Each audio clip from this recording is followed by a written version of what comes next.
আজকে সকালে সেজাকে স্কুলে ড্রপ করে এসেছি এবার সিয়ারাকে ড্রপ করতে। সিয়ারা কিন্তু ইউকে গভর্নমেন্টের তরফ থেকে নার্সারি বা প্লে গ্রুপে সপ্তাহে একদিন 1 ঘন্টার জন্য ফ্রি পাই। যাদের বাবা মারা ফুল টাইম জব করে বা ট্যাক্সেবল ইনকাম করে তাদের কিন্তু মাত্র সপ্তাহে একদিন 1 ঘন্টার জন্যই ফ্রি থাকে ইউকে গভর্নমেন্টের তরফ থেকে। কিন্তু যাদের বাবা মারা ট্যাক্সেবল ইনকাম করে না বা কম করে তাদের ক্ষেত্রে হয়তো সময়টা আরো বেশি পাই। যাই হোক, সপ্তাহের এই একদিন আমরা একটু খেলাধুলা করাই নিয়ে আসি। আজকে ওর এই সেশন শেষে চলে আসছি হচ্ছে আমাদের সাপ্তাহিক ফল দুধ কলার বাজার করতে। আমরা বড় বাজারগুলো মাসে 1বার বা 2বার করি, কিন্তু ফলের বাজার বা দুধ কলা ডিমের বাজার দেখবেন প্রতি সপ্তাহে 2বার বা 3বার আমরা আসি। আমার বাসায় সাধারণত দুধ, কলা, পাউরুটি আর বিভিন্ন ধরনের ফ্রুটস, এই জিনিসগুলো অনেক অনেক লাগে। আমরা এই জিনিসগুলোর উপরেই বেঁচে আছি বলতে পারেন, কারণ এখন যেহেতু আসলে দুজনাই আমরা কাজ করি, তো দেখা যাচ্ছে বাসায় রান্না বান্নার সময়টা একটু কম পাই তুলনামূলক। আগে কিন্তু অনেক বেশি রান্না বান্না করতাম, রান্নার ভিডিও করতাম। তো যাই হোক, এই যে দেখেন এখানে কিন্তু কলা কেজিতে বিক্রি হয়। আমাদের বাংলাদেশে বিভিন্ন ফ্রুটস কেজিতে বিক্রি হলে অনেকেই অনেক ধরনের কমপ্লেন করেন যে ফ্রুটস কেন কেজিতে বিক্রি হবে। দেখেন না, কলা তো হালিতে বিক্রি হওয়ার কথা, বাট এখানে কিন্তু কলা মেপে কেজিতে বিক্রি হচ্ছে। ইভেন শুধু কলা না, অনেক ফ্রুটসই এখানে কেজিতে বিক্রি হয়। ফ্রুটস কেজিতে শুধু ইংল্যান্ডে না, পৃথিবীর আরো অনেক দেশে বিক্রি হচ্ছে, কিন্তু বাংলাদেশে হয় কি, মানে এই কেজিটাও অনেক বেশি চলে আসে দাম। মানে একটা তরমুজ এত বেশি দামে কেজিতে বিক্রি যদি হয় আমাদের দেশে, তাহলে মানুষ খাবে কিভাবে? অবশ্যই দ্রব্যমূল্যের দাম এবং সবকিছু কর্তৃপক্ষের তরফ থেকে এক ক্রেতা এবং বিক্রেতা দুই পক্ষের সুবিধা দেখে নির্ধারণ করা উচিত। তবেই না আসলে দেশ বাঁচবে, মানুষ বাঁচবে, তাই না? যেমন দেখেন এইসব দেশে অনেক ফ্রুটস কেজিতে বিক্রি হচ্ছে, বাট কারোর কোনো কমপ্লেন নেই। কেন? কারণ হচ্ছে এটা যথাসাধ্য দামটা, নিয়মটা মেনেই সেই কেজিটা বিক্রিটা করা হচ্ছে। তো যাই হোক, আমাদের দুধ, কলা এবং ফ্রুটস ট্রুটস সবকিছু কেনার পরে সেজার পাপা বলল, আচ্ছা চলো, সেই দিন তুমি রাত 3টার সময় আমাকে খিচুড়ি আর মাংস রান্না করে খাওয়াইছো এবং সেটা পুরো দুনিয়াকে জানান দিছো, আজকে আমি তোমাকে খাওয়াবো। ওমা, আমি তো ভাবলাম সে বুঝি আমাকে রান্না বান্না করে কিছু একটা করে খাওয়াবে, বাজার টাজার করতে আসছে। পরে দেখি সে আমাকে বাজারের পাশেই একটা ছোট্ট রেস্টুরেন্টে নিয়ে আসছে, যেখানে কিনা হাতে বানানো পরোটা, ডিম ভাজি, ডাল সবজি, ভুনা মাংস, এসব কিছু পাওয়া যায় একদম দেশি স্টাইলে। তো সেটা আমাকে খাওয়ানোর জন্য নিয়ে আসছে। আমি দেখেই তো বললাম, কেন আজকে না তোমার খাওয়ানোর কথা? তো দেখেন শুভঙ্করের কি ফাঁকি। তার কথা হচ্ছে, হ্যাঁ আমিই তো খাওয়াচ্ছি, রান্না কে করলো সেটা তো ফ্যাক্ট না। তো যাই হোক, অনেকদিন পরে এরকম হাতে বানানো পরোটা পেয়ে আমি বেশ খুশি হয়ে গিয়েছিলাম, কারণ আমরা কিন্তু এখানে বেশিরভাগই ফ্রোজেন যে পরোটা সেটার উপরে নির্ভরশীল থাকতে হয়। হাতে বানানো পরোটা বানিয়ে খাবো এই জিনিসটা আসলেও হয়ে ওঠে না, সময় স্বল্পতার অভাবই বলেন আর যেটাই বলেন। হাতে বানানো পরোটা যখন কোনো রেস্টুরেন্টে পাই, তখন মানে আমার খুশিতে মনটা টকবক টকবক করা শুরু করে। হাতে বানানো এই পরোটার সাথে যদি ডাল সবজি, ডিম ভাজি, আর কি লাগে বলেন তো? দুইজন টোনাটুনি আমরা খুব মজা করে খাবারটা এনজয় করছিলাম। আর সেই সাথে আমার এটাও মনে হচ্ছিল যে জামাইকে যদি এরকম একটু ছোটখাটো বাঁশ দিয়ে মজার মজার খাবার খাওয়া যায়, বাসায় আর রান্না বান্না না লাগে, তাহলে কিন্তু মন্দ হয় না।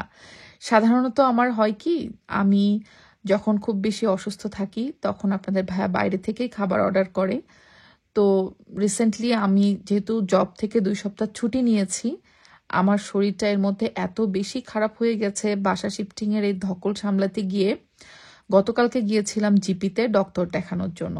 তো আমার ব্যাক পেইনের প্রবলেমটা এত বেড়েছে যে ডক্টর মোটামুটি 3 থেকে 4 সপ্তাহ মতো আমাকে বেড রেস্টে থাকতে বলেছে, যেন আমি কোনো হেভি লিফটিং না করি বা কোনো কাজকর্ম ভারী এগুলো না করি। তো যেহেতু আসলে আমার এখন বাসা শিফটিং এর জন্য অনেক কাজকর্ম করাই লাগছে, সো ডক্টর এটাও বলেছে 3 বা 4 সপ্তাহের জন্য যদি সিক নোট লাগে সেটাও তারা দিবে। আসলে সিক নোট নিয়ে তো আমার লাভ নেই, আমি এখন এমনিতেই 2 সপ্তাহ ছুটিতে আছি। কাজ করছি, বাট যতটুকু কম করা যায়, কারণ এক্সট্রিম ব্যাক পেইনের প্রবলেমে ভুগছি। তো এখন আমরা চলে আসছি হচ্ছে একটু গ্রোসারিতে জাস্ট একটু পেঁয়াজ রসুন কিনবো। আমরা কিন্তু এরকম পিঙ্ক পেঁয়াজটা খাই, যে পিঙ্ক পেঁয়াজটা একটু প্রাইসটা বেশি পড়ে অন্য পেঁয়াজের তুলনায়, বাট আমার কাছে মনে হয় এটা পেঁয়াজ বেরেস্তা করলেও খুব ভালো আসে টেক্সচারটা, আবার তরকারির টেস্টটাও বেশ ভালো আসে। সাধারণত মানুষ সবাই কিন্তু এই সাদা পেঁয়াজটা খায় তরকারির জন্য, আর রেড অনিয়ন আরেকটা আছে সেটা খাই হচ্ছে সালাদের জন্য, বাট আমরা হচ্ছে পিঙ্ক অনিয়নটা নেই। আর যেহেতু বাজারে আসছি তো সেজা সিয়ারার জন্য বেবি চিকেন নিয়ে যাচ্ছি কয়েকটা। বেবি চিকেন হচ্ছে অফারে পাওয়া যায়, সো 3টা একবারে নিয়ে নিলাম। তো এই হচ্ছে আমাদের আজকের বাজার। বাজার শেষ করে আমরা সেজা মামনিকে স্কুল থেকে পিক করব। সেই যে সকালে আজকে বাসা থেকে বের হয়েছি, তারপরে কিন্তু আমরা টুনোটুনি ডেটিংই করে যাচ্ছি, বাসায় আর ফেরা হয়নি। প্ল্যান ছিল যে একবারে সেজাকে স্কুল থেকে পিক করে তারপরে আমরা বাসায় ফিরব। কাহিনী তো বাদলো এখন। সেজা যখন স্কুল থেকে আসার পরে শুনেছে যে ওর বাবা আজকে আমাকে ট্রিট দিয়েছে, বাইরে খাওয়াতে নিয়ে গিয়েছে, তখন সে শুরু করলো আবদার যে বাবা আমাকেও নিয়ে চলো। তো ওর বাবা সাধারণত ওদের সকল আবদার সাধ্যের মধ্যে পূরণ করার চেষ্টা করে। তো মেয়ে আবদার করেছে, এজন্য মেয়ের বাবা চললো আবার। আজকে আমাদের ডিনারও বাইরে হবে, চিন্তা করেন। আজকে তো আমার একেবারে মজ্জাই মজ্জা। কি মজ্জা না বলেন তো। সামান্য একটা ভিডিও দিয়েছিলাম আপনাদের ভাইয়াকে, রাত 3টার সময় আমি রান্না করে খাওয়াইছি। সেই ভিডিওটা সবাই দেখার পরে মানে আপনাদের ভাইয়া আমাকে এবার বারবার বলতেছে, এই আজকের ভিডিও নিও কিন্তু, এবং তোমার ভাইয়া আপুদেরকে বলো কিন্তু যে আজকে আমি ট্রিট দিয়েছি, সারাদিন তোমাকে ট্রিট দিয়েছি, আজকে তোমার কোনো রান্না বান্না লাগে নাই, ঠিক আছে? তো সে বারবার বলতেছে আজকে কিন্তু ভিডিওতে বলবা, ভিডিওতে বলবা। তো ঠিক আছে, দেখেন মাঝে মাঝে যদি একটু জামাইরে ছোটখাটো হালকা পাতলা বাস দিয়ে নিজের একটু ট্রিট নেওয়া যায়, মন্দ কি বলেন তো? জামাই বাবু তুমি সোজা হবা না, তোমার ঘাড়ও সোজা হবে। রান্না অবশ্য সে পারে না, টু বি অনেস্ট, বাট সে মাঝে মাঝে চেষ্টা করে। যখন আমার শরীরটা খুব খারাপ থাকে তখন উল্টাপাল্টা ডাল ছাড়া খিচুড়ি বা লবণ ছাড়া তরকারি এরকম অনেক কিছুই করে। আর একেবারে না পারলে আমাদের বাইরে থেকে খাবার কিনেই খেতে হয়, কারণ ইদানিং না আমার শরীরটা একদমই ভালো যাচ্ছে না। সবাই একটু দোয়া করেন যেন আমি এই ধকলটা তাড়াতাড়ি সামলে উঠতে পারি। গাডি গাডি,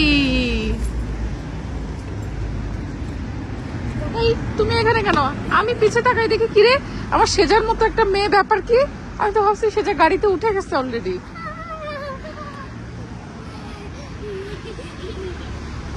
আমি পিছে তাকাই সত্যি এটা ভাবছি যে কিরে সেজার মতো একটা মেয়ে দেখতে। Thank you.